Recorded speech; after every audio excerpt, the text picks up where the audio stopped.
morning, everyone. Hello, how are you all doing out there? Great to see so many folk joining us already tonight for the show. Fantastic. One wee apology just before we start. Mr. Hunter Davey isn't with us tonight. He's not feeling just very well at all. Hi, Rob Lennox. How are you doing out there? And hi, Vi Todd. We're going to speak about Vi in a wee while as well. And Doris Bruce is saying hello. Great, folks. Keep the comments coming in if you wish. That would be fantastic. And let us know where you are, because it's always fantastic to know where you are. We love hearing where you are in the world. And, Davey Hunter's noticed something.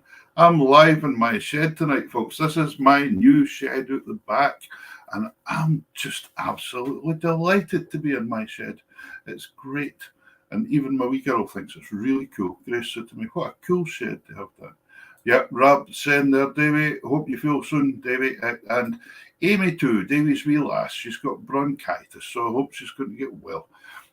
Look after each other. There's loads and loads of people joining us here tonight. Since I saw you last week, 2 weeks ago, 3 weeks ago it was, wasn't it? I've been away a bit. I was away on holiday, and then I was away for a wee tour with the dance band down south. We've done a BBC Radio Scotland session for the programme Take the Floor. That comes out on the 19th of March, Saturday the 19th of March. Looking forward to that. And we've done a couple of Davies tunes on it, so that will keep them happy as well. So that's good. But when we were down, we went quite a few places. We played for Aberdeen Football Club, and on the Sunday we played in Milnathort. We played in Milnathort in Penny Perthshire. Vi Todd organised the wee Ceilidh, and Davey Hunter came along and had a tune in the pipes as well, which was fantastic. And he's a great lad, you know. While he was there, he shot some videos as well. So here, right, I'm going to play a couple of videos before our guest tonight. By the way, folks, we have one fantastic guest for you tonight. The guest we have, Sunita Staneslow, a harpist. Now, we're talking an expert here. We are talking a phenomenal harp player. So if you are looking forward to hearing some beautiful, beautiful music in the harp tonight, you've come to the right place. So fantastic to see so many folk joining. Record numbers again tonight, looking good. Keep sharing it about, folks, and letting us know where you are. Keep these comments going. Here, it's a wee track Davey shot at us at Milnathort for Vi Todd's Ceilidh, which was a wonderful afternoon. I think there's his postage jig they were dancing when Davey arrived.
Well, there we go, folks. Smashing. Thanks to Davey Hunter for filming that.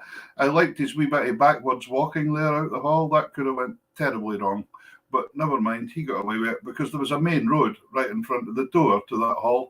So it could have got bad. But anyway, great to have him there. So after that, we headed north. Well, no, we didn't. We headed to the Park Bar in Glasgow, the famous Park Bar, and we done a gig there. And then, yeah, there's Kenny saying... So Kenny McKenzie was there. He was in the Park Bar. It was great to meet him. in person, absolutely. Kenny's a great musician as well, and got his album nominated for the Trad Awards this year. Fantastic. And it was just so nice to be away and actually see so many people that we've met over the internet in the last 2 or 3 years, to actually get to see people face to face. It was really lovely. So that was that. So the next night we headed up to Inverness, and we done Inverness Accordion and Fiddle Club, and that's where we let our good pal Andy Kane loose on the fiddle. And this was a great concert in Inverness Accordion and Fiddle Club. Thoroughly enjoyed it. Incredibly attentive audience, as was the following night in Wick. Absolutely amazing. You could have heard a pin drop. I'm out to say to about 150 people in Wick, please, somebody eat crisps or something, because this is unnerving. But it was fantastic and really nice to be appreciated like that. So here is Andy Kane at Inverness Club, before we bring our guest on with his version of the Orange Blossom Special.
Well, there we go. Mr. Andy Kane leading off that wee mixture of Scottish tunes, and Max Hulison's tune was in the middle of that. There's Dave Cormack. Hello, Dave. It was wonderful meeting Dave in Glasgow. I've admired his playing for many, many years.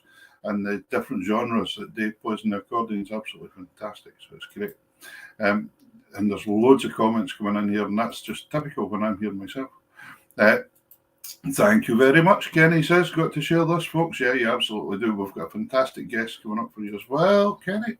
You're going to enjoy this one. It's fantastic tonight to have on a lady that I only met 2 or 3 months ago on the island next to where I am, on the island at Unst. I'm in Yale, and then this lady, Sunita, is on the island up north. My wife Karen works up there at the spaceport, and we've been doing the spaceport sessions, the saxophone sessions on a Sunday afternoon, 1:30. We do that one every week. I do that with Brian Nicholson on the guitar and myself, kind of host that one.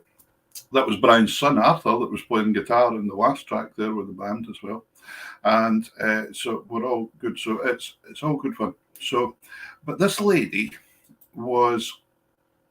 We asked her to come along and play one day, and it was just utterly fantastic. And I could not believe we had somebody of this quality of harp player, and that was in Shetland and Unst. And I said to her that day, listen, we do tap and tune, so do you fancy coming on some night? And she says, that'd be great, as long as I'm not on tour in the States or Europe or Israel, or because this lady goes all over the world. I think she's played everywhere from New Zealand to Tel Aviv. I think that's what it said in the bio, and we're going to chat about that tonight. And so it'll be great for what's Fred saying. Fred is Sunita's husband, and there he goes. Yes, very good, Fred. So, and there's a lady, Faye Harpist. Hi from New York. That was great. Can't wait to see Sunita. See, there's folk tuning in. Lovely to see so many folk. Without further ado, ladies and gentlemen, I want to bring this young lady on. She's a phenomenal harp player, and we're going to have a great chat.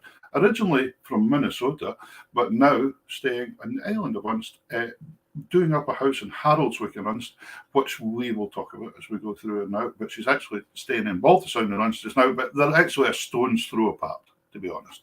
It's not that bad. So let's bring on Sunita Staneslow. Hi, Sunita. Hi, Peter. How are you? Wow, what an intro. I'm great. I'm great. Great. Thank you for having me. Fabulous. As I said before, yeah, I had never heard harp playing like yours. It was just wonderful that day. I could have sat all day and just listened. I always find the harp is just an amazing instrument, and we don't really get enough chance to hear it. And I think once people realise you're in Shetland, hopefully we're going to hear an awful lot more of this, because as I say, I didn't actually realise myself. So hopefully we'll get to hear a bit more of you playing in public and things. So that's the first advert for tonight. All you people out there needing a harpist in Shetland, we've got one, and we're going to play tracks, and you'll realise that you want this lady to play things. So, can I take you right back? Let's go back to the beginning, Sunita. Minnesota, you were born there, and were you brought up in Minnesota? I was actually born in Ithaca, New York, but Okay. my parents went to Cornell University. But when I was 3, we moved to Minnesota. So, my memories are all from Minnesota. Yeah. So I was raised in Minnesota, graduated from high school in Minnesota, and then left. But yeah, Okay. raised in So Minnesota, the Twin Cities area. harp then, was harp your first instrument? No, but almost. I mean, so Right. I started piano in 1st grade, and actually there was a couple harpists down the street. And I really wanted to play flute. I'm really a melody person, and Okay. I wanted to play flute. We had a friend who played flute in the orchestra, and she said, "Oh, your fingers are too small." I was like 8 or 7, and she said, "Why don't you play harp like my daughter Leah?" And I thought, yeah, okay, that could be interesting too. So I told my mom, I want to play harp. She's like, yeah, everyone wants to. We'll give you a few lessons, you'll get it out of your system. And there was a harpist down the street in high school, and so I started lessons with her. But Chicago was like one of the centers in the world for harp. The Line and Healy is a big harp manufacturer. And so pretty much Oh, driving fabulous. distance from Chicago, there's like big centers for harp, that you wouldn't necessarily think Wow. that Yeah. Minneapolis, be a center for harp, and same with, Madison or Milwaukee or, and certainly Chicago. So it wasn't that crazy or unusual. So I started the end of second grade. Right. No, I for some reason I've not ever thought it been a huge centre for harp playing when you think of these places in the States or something. It's strange. And because I suppose our closest thing over here with the Scottish thing with the clarsach that we talk about, etc., and the small harp. A few folk bands have that, but big harp we don't see just very much. And it's really nice to see it. So tuition was readily available to you then. Yeah.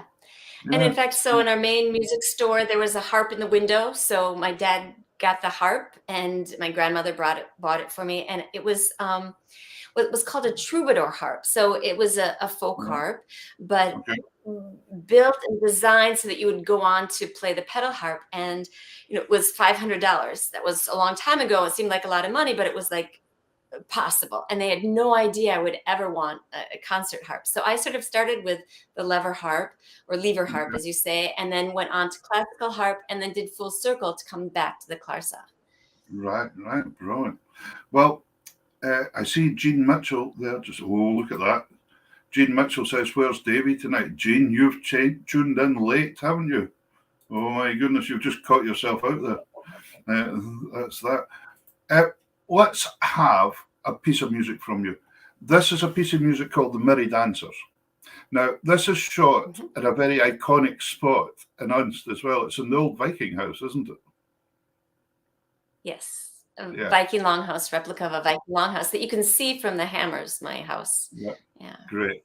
Well, Davy, that's normally on with us, that's ill, Davy's wife is absolutely fascinated by the Northern Lights. Fiona would love to see more and more Northern Lights.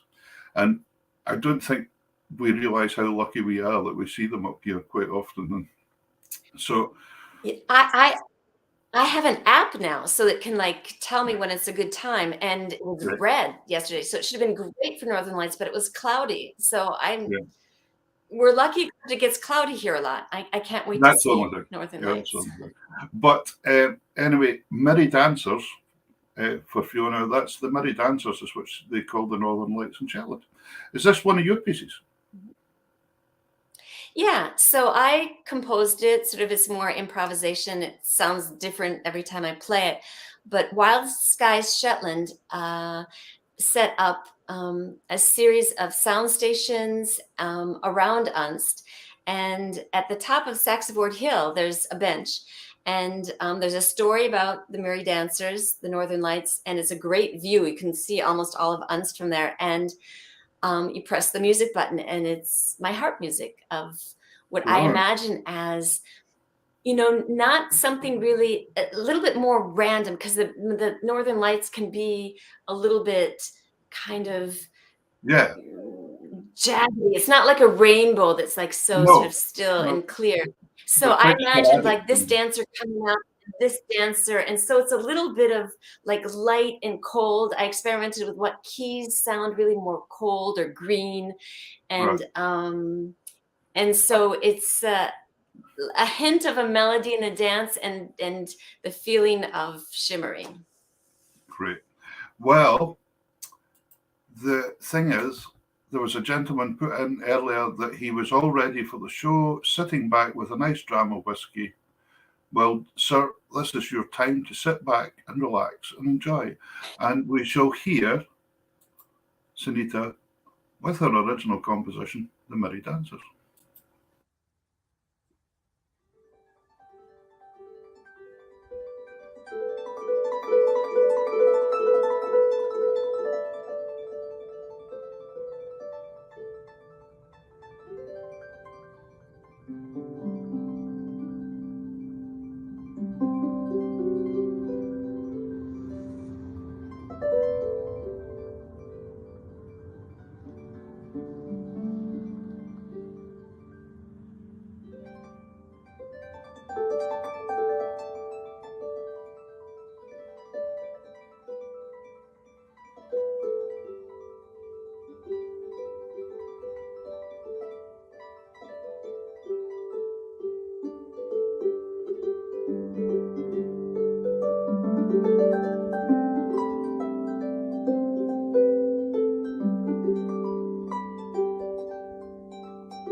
Lovely music. Absolutely lovely. Fantastic. Lovely setting, lovely music, lovely playing. So, you were classically trained as a musician, but your love, you say yourself, is traditional music, especially Jewish and Celtic music. Yep. What drew you to them then? Because the harp plays a lot of that kind of music, or did you just like it? Sort of both. I mean, so as you're learning the harp, even as a classical musician, you learn Irish and Scottish music when you're starting out. Usually they're even in the sort of the classical books. And so, yeah, I'm from Minnesota, which is sort of very Scandinavian, but it's really funny. My next door neighbors, when I grew up, they were studying Scottish Highland dancing. So you could hear out the window bagpipes, and they competed. So I was somehow always near something Scottish. And so I married this nice Jewish boy from Edinburgh, Scotland. And we moved to Israel when we decided to raise our kids there when our kids were young. And I guess I grew up with listening to all kinds of music. I mean, I was trained classically, but there was music in the house, and my dad loved, it was the Tijuana Brass. I don't know. It was Beatles. It would be PDQ Bach. It would be a whole spectrum of music, but I hadn't really thought that I could play that music on the harp. It would be just music that I'm listening to. And when I was in Israel, there weren't many people playing Jewish music actually in Israel. And several people said, I really want to play with harp, but you have to arrange the music. So I got into arranging, living in Israel and arranging music. And then later arranging all kinds of music and playing more Scottish and Irish music. But it's that people are playing more Jewish music now on the harp.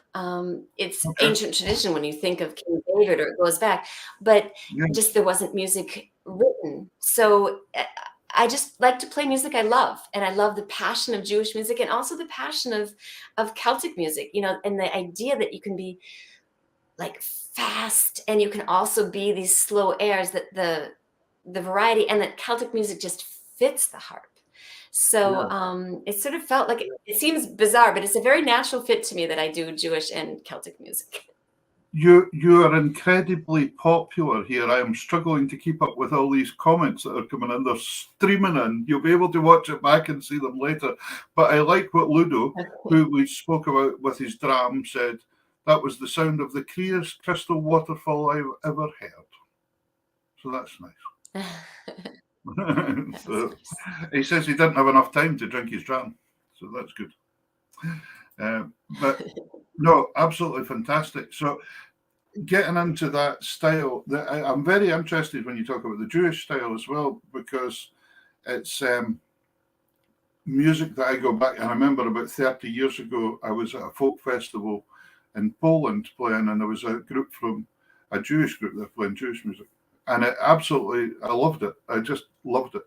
In fact, we ended up doing a thing with the bagpipes and them together, a wee bit together, and it was just great fun just doing this kind of thing. So it was a bit of a collaboration, that one was, but it was good fun. But from after you met Fred in Edinburgh, did you move over to Edinburgh first, or did you move to Israel then? So let me give you a timeline here. So no, actually, I met Fred in Jerusalem. So I went to college on the East Coast. I went to Tufts University, and then went abroad and ended up in Sri Lanka for a bit, and then studied harp in Israel. And so I met Fred in Jerusalem. He had come to Israel to find a wife, and he found this American who said, I'm going to graduate school in New York. He's like, no, I came to Israel. I can't believe you're bringing me to New York. So we never lived in Edinburgh. So Fred was born and raised in Edinburgh, and then he left. And it's like full circle for him to come back to Scotland, Shetland. And for me, I grew up in the outer suburbs of Minnesota, where you don't lock your door and there's not traffic and everyone waves to you and it is really friendly. And I feel like for me, it's full circle coming back here. but Yeah. to like for me a full circle. But no, I The, didn't meet the, Fred in Edinburgh, but I've been to Scotland a lot because of that. So that was a nice perk yeah. of marrying a Scotsman. Viola Hayhurst, who quite often watches the show regularly, has said, I hope she shares her talents in the local Shetland hospital. Harp music is so soothing and in this setting. We will speak about that in a wee while, Viola. We have got some expert stuff coming along with you, with the music therapy, etc. We're going to speak about that. Back to Scotland. The next track we're going to hear is John Anderson My Joe, that old Robert Burns song. And it's a great tune, isn't it? In the minor, but I love it. Da, da, da, da, da. Lovely. Actually, I first heard it by the Scottish harp duo Sheilas. Oh, So yes. they were, forefront of, bringing Scottish music, touring and combining interesting rhythms. And Mhm. and they came on tour in Minnesota, and I hosted them. And then I just fell in love with the piece since Yeah. then. And so I just linked it in with the Scottish reel Glenlivet, which I played a lot with my Israeli fiddle player and Gal Shachar. And we decided to take the Glenlivet, not just a straight reel, but like, how can we make it like this journey that you're going on, like go fast and with color and not just as a dance tune. So that's still sort of in my head, the harmonies I do with Glenlivet. So I put those two together as a set. We're going to have to get some of these Israeli fiddlers and things over. I think that could be fun. That would be an interesting one. Right, here is John Anderson and Glenlivet.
That's lovely, absolutely fantastic. Tell me, as a non-harpist, and I don't know anything about that playing it at all, but controlling something like that last reel, that must be quite difficult to do. Yeah, well, yeah, harp is a kind of awkward instrument. I mean, everyone says it's so soothing, but actually to play it, you have to land exactly on the strings or you bump into another string because the strings Yeah. are ringing. It's not like piano where it's like you're removed from the string so you can bump into other keys and nobody knows until you press it. But so to go fast, it's like a lot of precision work, and then you have to decide how loud or how soft or what's ringing because you're always dealing with this uh, ringing of sympathetic Yeah. vibrations of the whole harp too. So, Yeah. yeah, I think I it's think my it's big- my a biggest my beautiful biggest work. yeah, my biggest nightmare would be taking it anywhere. Must be quite difficult traveling sometimes, is it not?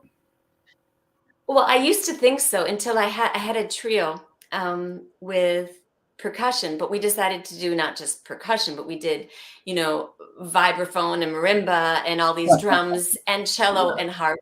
And then we actually brought it to the Edinburgh Fringe about 20 some odd years ago. And that was back in the days when you could go to the Edinburgh airport and they just looked at us after the Fringe, like what to do with all of this. It was the pedal harp. I had the big harp too, and my small clarsach that was actually built by Jack Ewell outside of Edinburgh and Pennycook.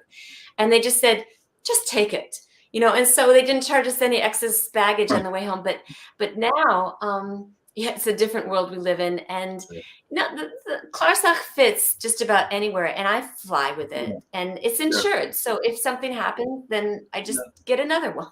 So, Yeah, yeah, it's fantastic to hear you doing it. Now, what I wanted to say before we talk about various things we're going to talk about was, ladies and gentlemen, the web address that I've put up along the bottom there just now, hammers.uk, that is Sunita and Fred's website.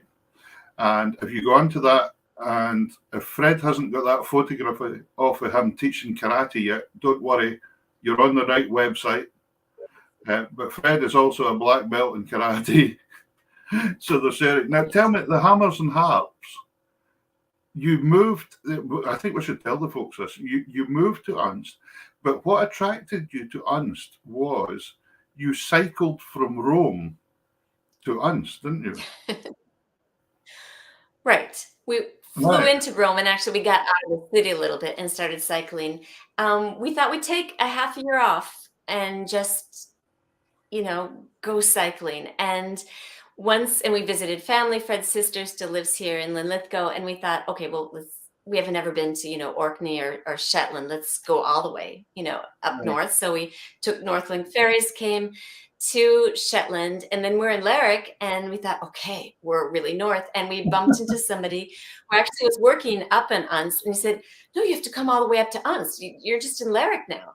And so we thought, while we're here, let's do it. So then we even walked all the way towards to see Muckleflugga. We walked all the way north. We went all the way.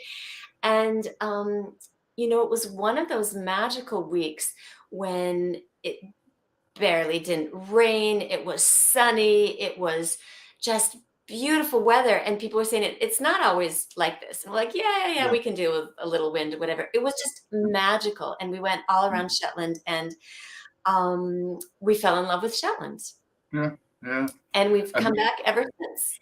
yeah, and now you've ended up here, and your project just now is doing up the house in Halswick, isn't it?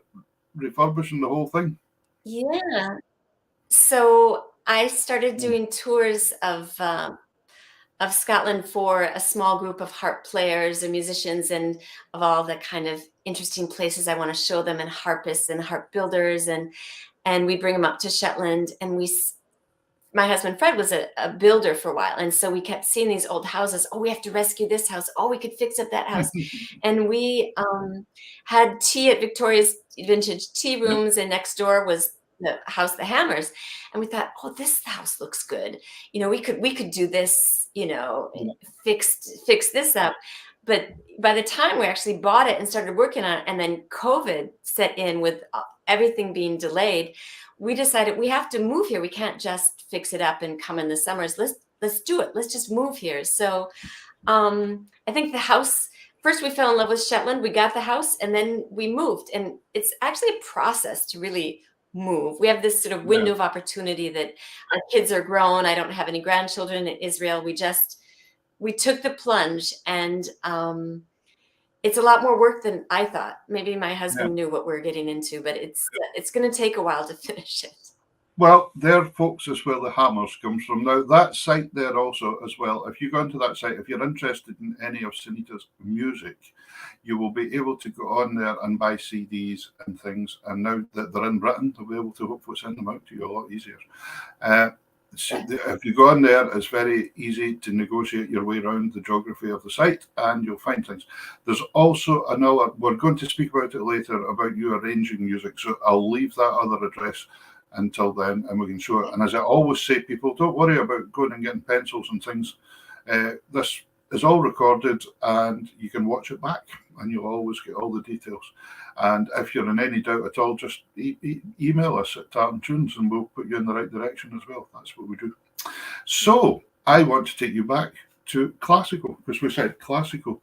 Our next track is veering away from the Celtic and traditional, and we're going to have a piece of Bach, which is wonderful. And I was listening to this afternoon, and this I just think this is fantastic. It just suits the instrument so well. I think it just lies on the instrument really great. Yeah, this certain Bach works really well. And so people are wondering when you're playing and you need to put in flats or sharps, so you have the levers, and then so you'll see my hand flicking up, and you Yeah, have to make sure you land on the right one. So if they're wondering what am I doing, it's just Bach is pretty chromatic. So brilliant. there's a little lever work there. Ladies and gentlemen, enjoy, and keep sharing and keep the comments coming in. If there's anything you want to ask Sunita and it's reasonable, put a comment in and we'll see what we can do for you. Here is Bach.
I absolutely love that.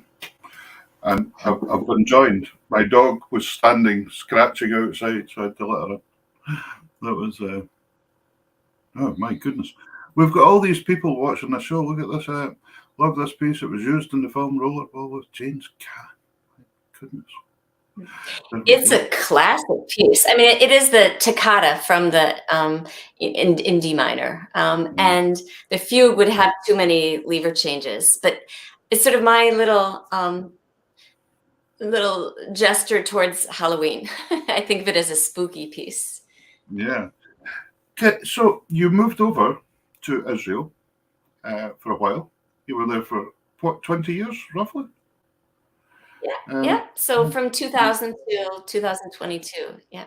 Now, when you were in Israel, though, you ended up doing a lot of work uh, in Israel as well as touring, didn't you? The world. And the one thing I was wanting to speak about, as we spoke earlier, there was somebody talked about health and well-being, etc. with the harp. You were very much involved with hospital work with the harp, weren't you? Yes. Yeah. So yeah, I had the privilege of working at a children's hospital, Schneider Children's Medical Centers, just outside of Tel Aviv, for about 14 years. And I was part of a couple studies at another hospital in sort of a suburb area of Tel Aviv in Kfar Saba. And I think it's one of the most rewarding things I've ever done is doing therapeutic harp work. So I actually took courses on therapeutic harp in the States. And Okay. then now I'm part of a program that's that I'll be like in the decision-making process of how we teach others about therapeutic harp. So it's still very much a part of what I think is something so important, that using music to make people feel calm, or they can sleep, or had these little smaller harps, they're called harpsicles, Mhm. and that you could put them on the kids' beds or on the chemo chairs, and then my job is to empower them. And so I would set it up so it sounds beautiful right away, just doing glissandos. And Yeah. so I'm either empowering the kids or distracting them or playing for somebody in a coma. It was a Wow. wonderful way to use the harp, I think. And I think harp is often used just to make something look fancier, so I'm over there by the ice sculptures or this or Yes. that Yeah. to make their wine taste better, and to actually use sound to you can watch in the monitors to see a heartbeat become more regular or oxygen saturation go up is just amazing to be able to use music in that way. Because when you mentioned that there, you were actually involved with two major studies, weren't you? Uh, like Mhm. involving that, and that must have been fascinating to see the results of these studies coming back. Yeah, it's kind of funny because to me it's a no-brainer. Like obviously this music is, good for the kids or whatever. And studies are a funny thing too, because you have to set the parameters before you start, so you don't get to kind of adjust in the middle. So the first study actually took them somewhat by surprise, because I did it actually with someone who sings, and also it was a hand drum, which is more like a heartbeat. So it's not like wild drumming. And Okay. um, we compared silence and recorded music and live music. And what they were surprised about was that the babies would still show deeper sleep or response after the music stopped, because they pictured, okay, once the music stops, then baby can cry or Okay. something. And that the idea that there can be this longer term effect, and scientifically kind of prove that was what was Wow. powerful about that study.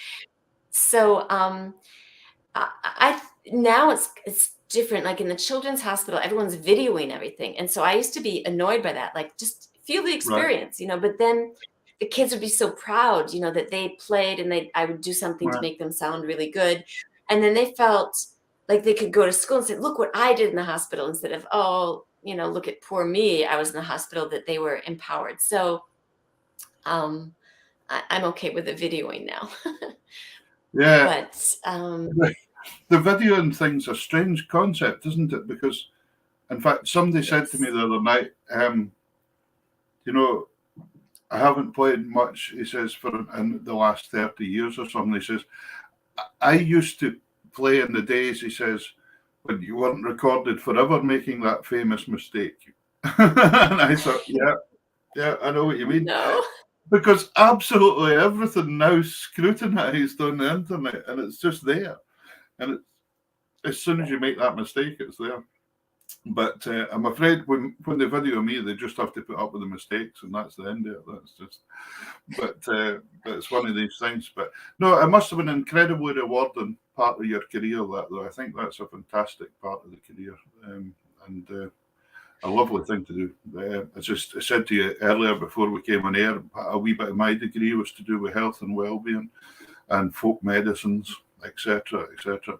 And it's very, very interesting how it all ties together, actually. When you tie it all together, it's just...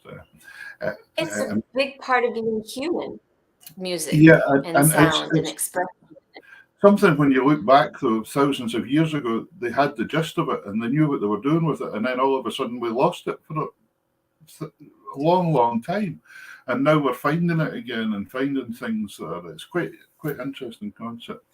But anyway, on that note, when we're talking about you being in hospitals and it being soothing, this next piece can't be described as anything but soothing, the Unst boat song. It is just one beautiful tune, isn't it? Yes. Yeah, it's a lovely, lovely tune.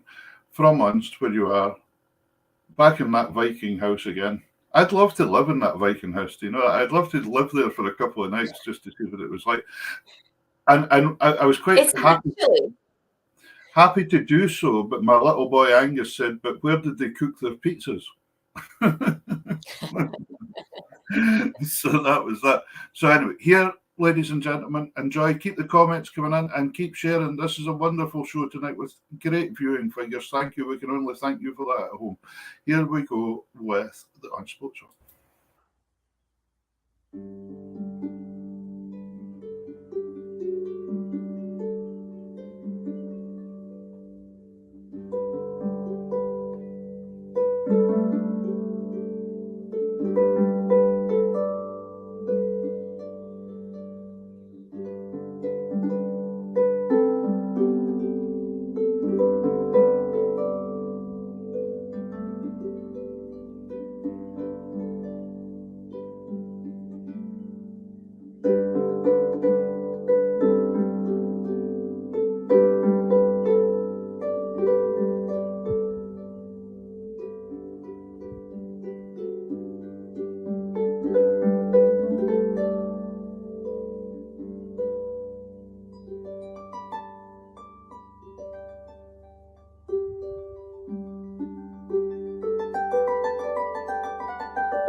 Yeah, it's a lovely piece, isn't it? It's just, you know, the very first time I heard it, it's one of these pieces that doesn't always go where you think it's going to go, and that's what makes it really interesting. I think it just diversifies up So something.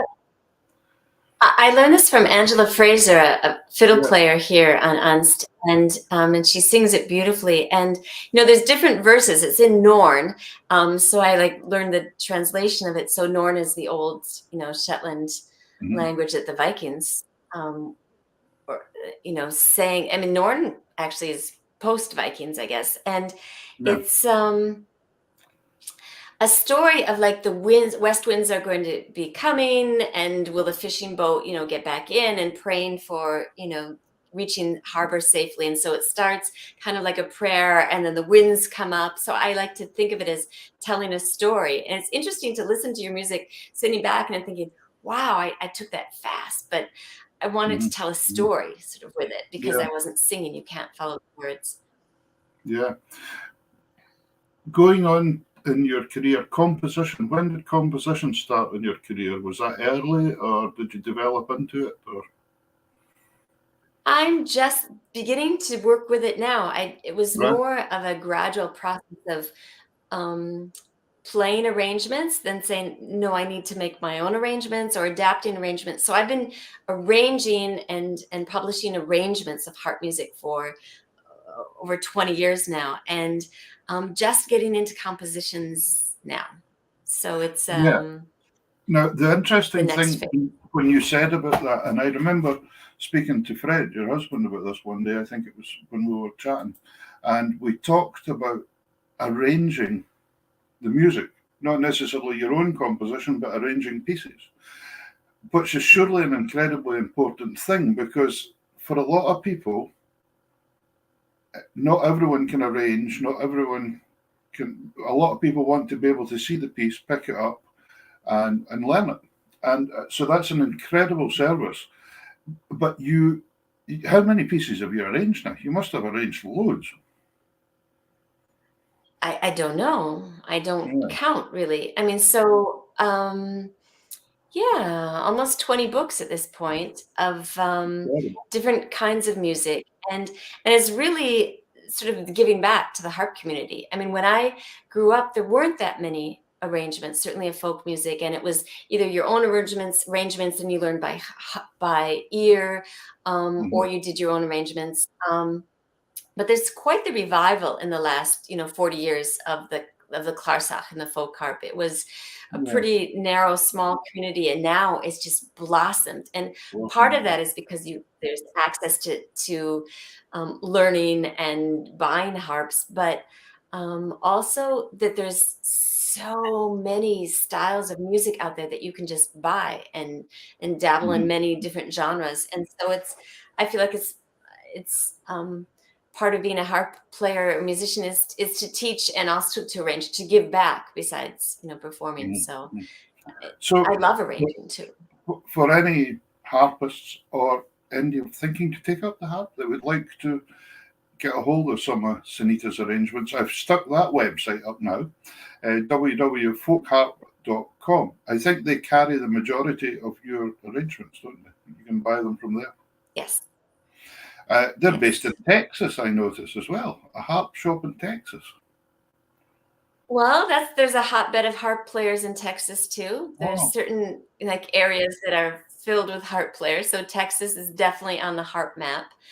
And that's what I incredible. wanted to mention earlier about the Bach is that it's arranged by Rhett Barnwell. It wasn't my arrangement, and Yeah, he publishes music. And so I did a book for him like 5 years ago, when I spent a summer up actually in the Hammers before we started doing construction, yeah, actually completely gutting it and bringing it back to its former glory.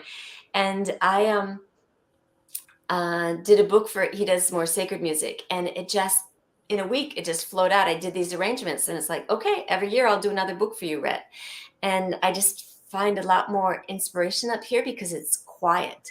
In Israel, where I live in the city in Jaffa, is noisy, and there's always yeah, action. And one of the reasons to move up to Shetland is to arrange more music and to have the quiet, so I can be creative without all yeah. kinds of rush hour or noise. tell me a wee bit about this next piece we're going to hear. It's called Edinburgh Evening. You were telling me about this before we came on, and this is quite fantastic, isn't it? Somebody wrote this piece for you. I'm still so touched. Yeah. So I lead these tours once a year. My husband Fred also has a tour company. We decided to team up. Okay, let's do something together. Let's do something in Scotland. And this harpist, Carol Kappas, who's a professional harpist and arranger and composer, came on a tour, and we started in Edinburgh. And so, like after the second night in Edinburgh, she said, I just stayed up late last night. Here's a piece I wrote for you. And so this is her composition, inspired by a warm, beautiful evening in Edinburgh this summer. Yeah. And she just handed it to me, the music. So Well, that's lovely. And it's a nice piece.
Expertly played. Lovely.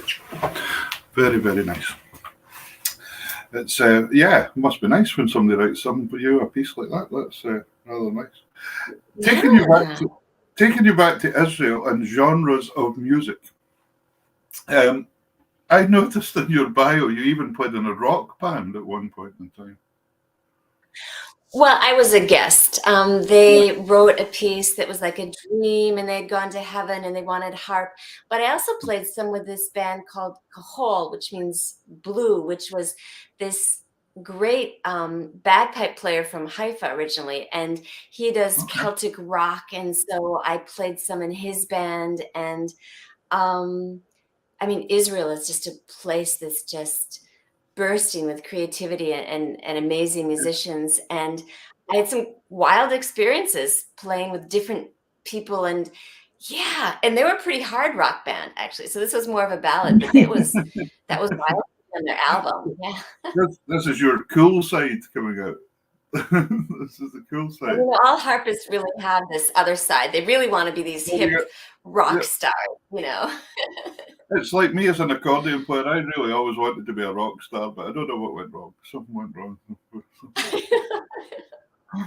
According to my sister, she said I wasn't cool at all. But anyway, that was that.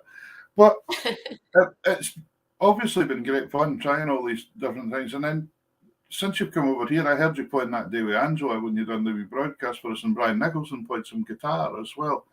And it was lovely. It was incredible. And the three yous gelled so well, just as a wee trio straight away, that I thought, gosh, you could tour that tomorrow easily. You could just take that on the road and go.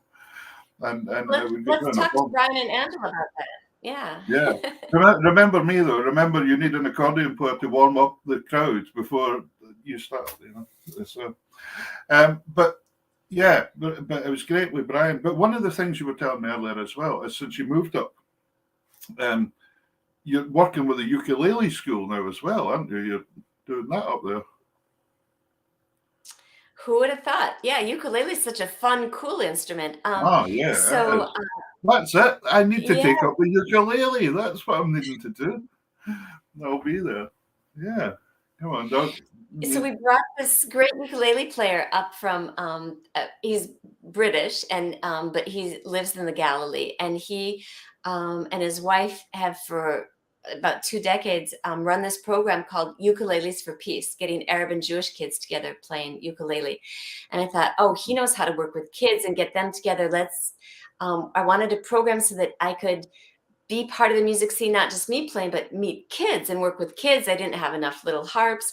So it's like, let's do ukulele. And Paul said, yeah, I'd love to come to Shetland. So we brought him up, and we, in 2 months, got kids playing ukuleles, and we wanted to continue it. So now Brian Nicholson he just did his second class with the kids today. We're going to continue with the idea of ukulele and then add other instruments. And I want to be, part of this whole music scene here in Shetland. Yeah, I wish I'd known. I'm going to stay. Usually I do the podcast and then you were coming in after that to the room.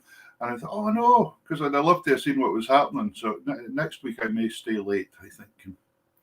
Maybe I could actually. I have never been able to play anything with strings at all, hardly, apart from a wee bit of double bass. I can play a wee bit of double bass. I reckon that's just because the strings are so big and I can aim at them or something. I'm just not very sure.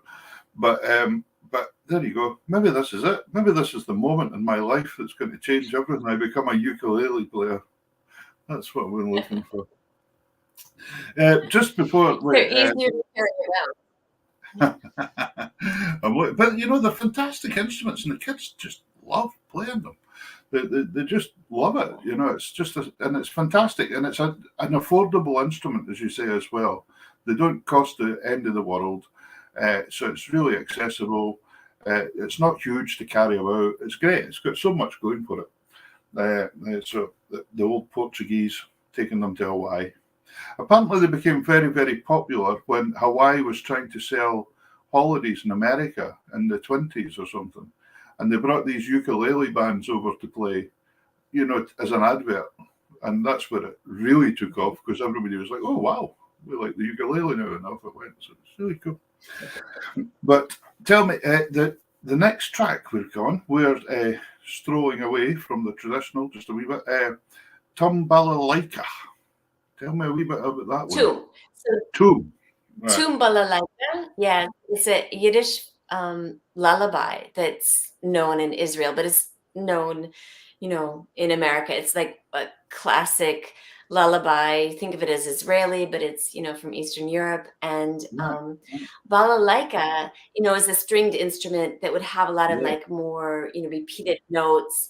And so I figured, I could do that with the harp strings, and lullabies work on.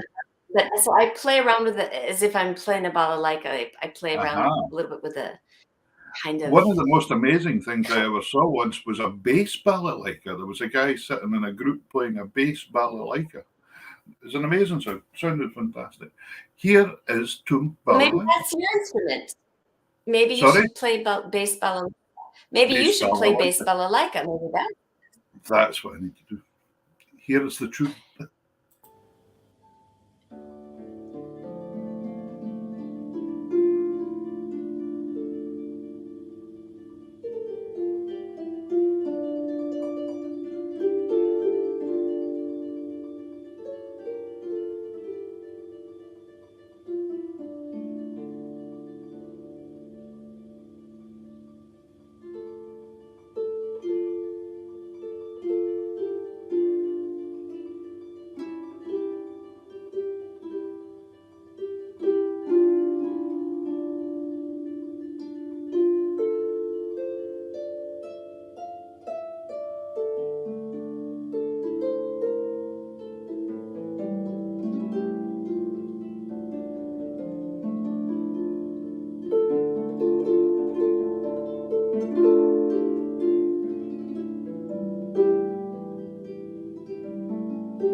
Yeah, I just absolutely love that melodies. I think they're just fantastic. It's just there's something incredibly powerful, isn't there, about the it's just power. It's just amazing. It's a hypnotizing melody, but it was interesting. I think of it as so Israeli or Yiddish, but somebody mentioned it sounds Greek. It sounds so Greek. It really does sound Greek, or Mediterranean, but it's you don't know where all these melodies come from, but then words are put on them. So it's, yeah, all of a sudden it sounded Greek to me now too. Well, you have, I think we talked about this earlier, you've got about 8 CDs out or something like that on the site.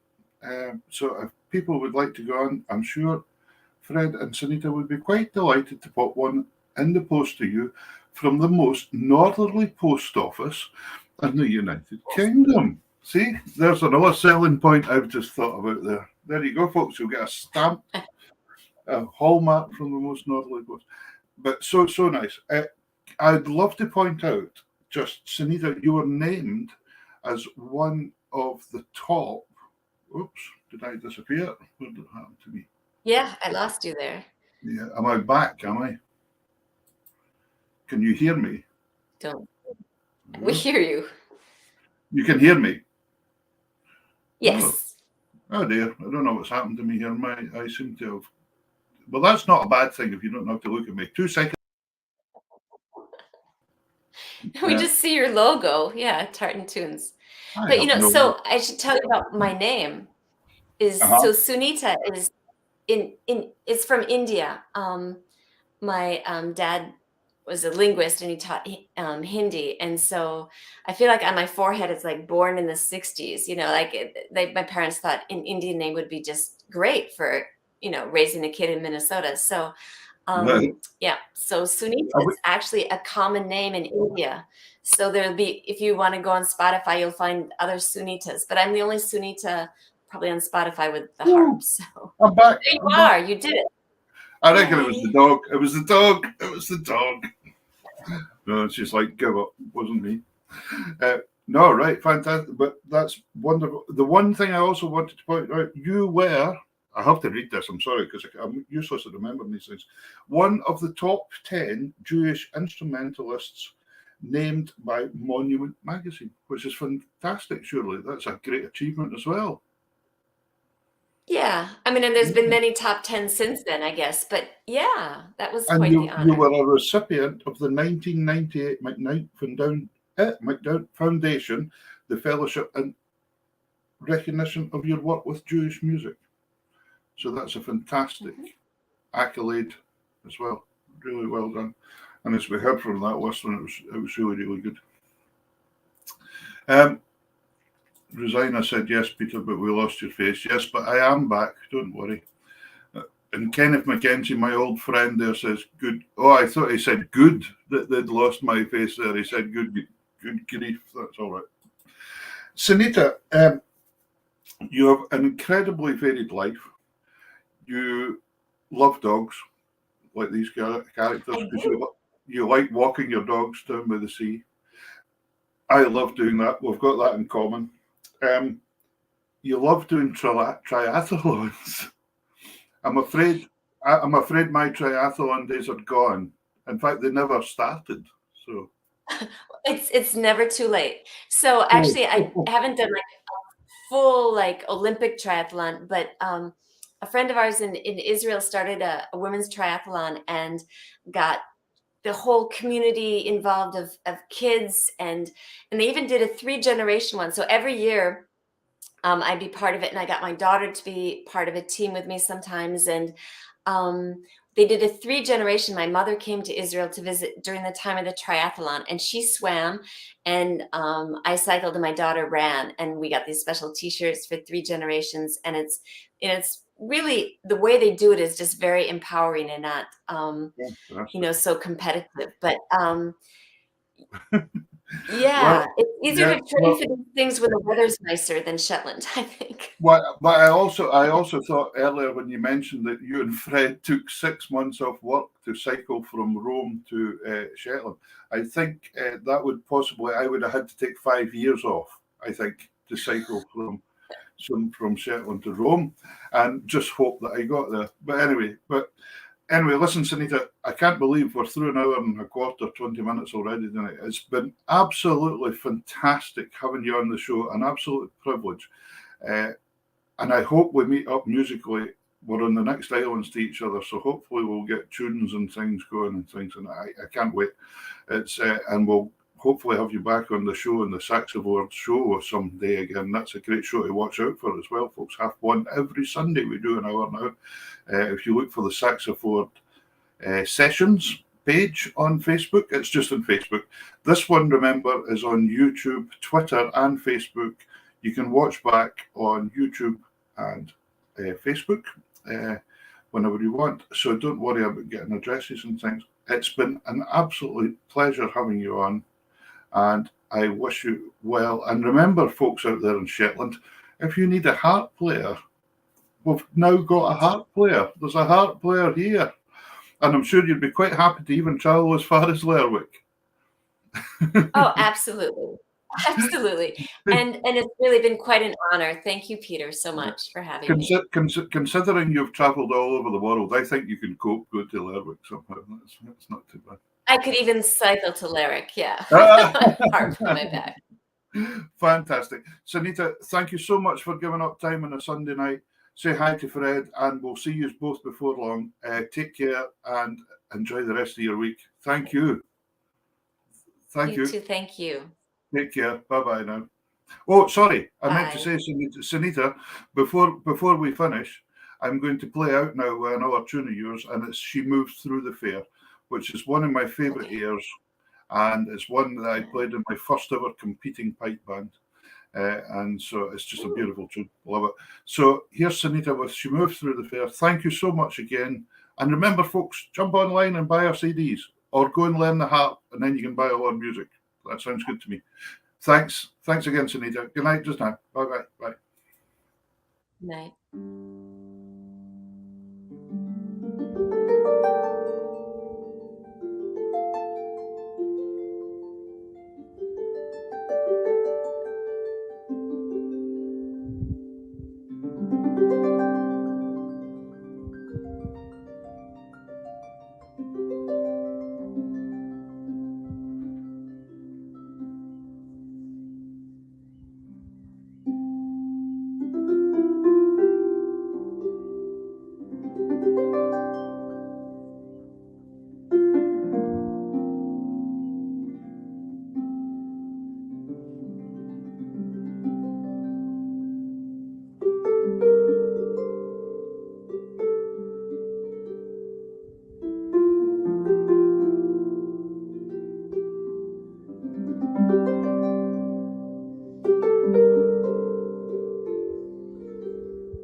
There we go.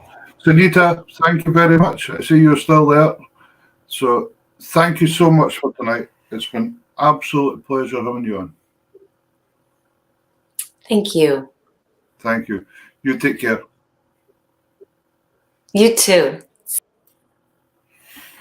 Well, there we go, ladies and gentlemen.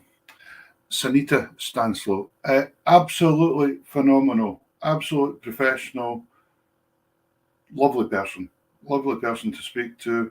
And if you ever want to get in touch with her, just do so.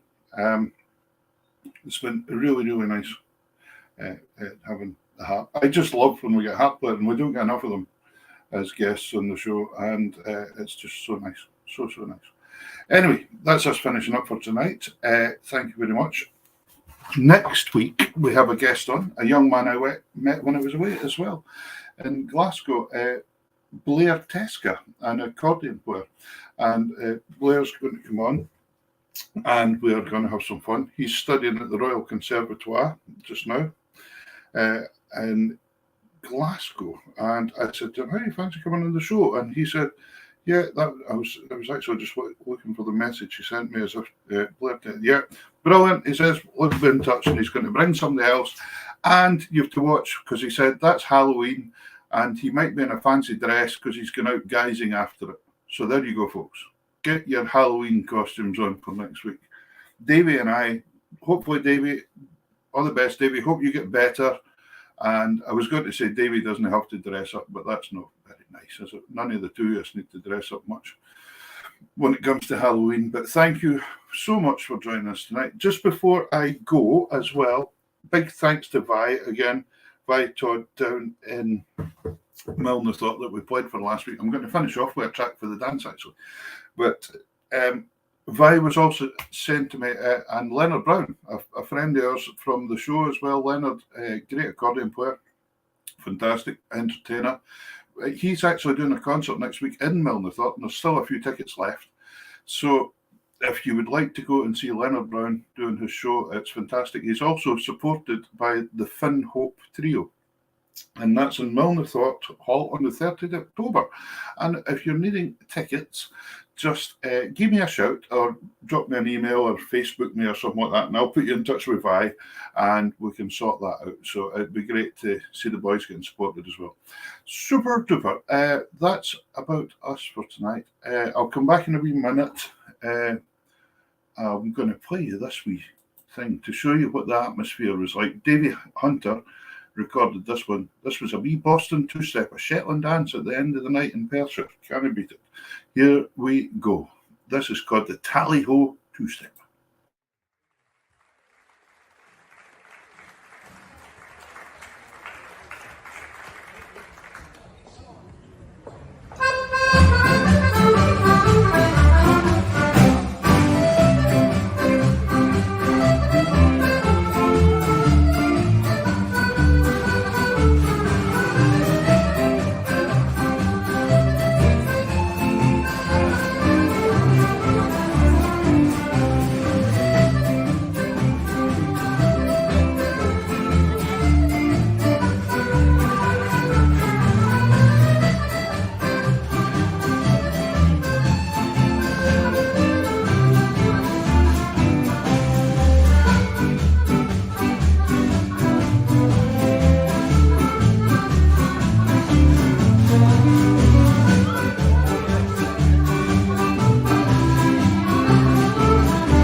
There we go. A wee Boston two-step to finish off the night tonight.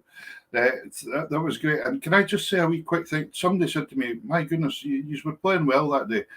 See right in front of the stage, folks, just so you know, past guests of the show, Stephen Carkery, Graham Bell, and Ashley Mackenzie. Ashley's not been on the show yet. 3 Scotland's top accordion players sitting right in front of you on the stage. So you have to try a wee bit, didn't you? So that was it. But it was great fun doing that. So anyway, Davey Hunter, get well soon. Amy, get well soon. Fiona, you're going to have to look after them and nurse them all. Hope Fiona's all right. Right. And we shall see you next week, folks. It's been a pleasure. Watch out for us. Blair Tesca on next week. Halloween. Could be spooky in the shed next week. Take care, and we'll see you soon. Cheers. Now I have to find the outro music, and that could be fun. Ha ha! See you soon.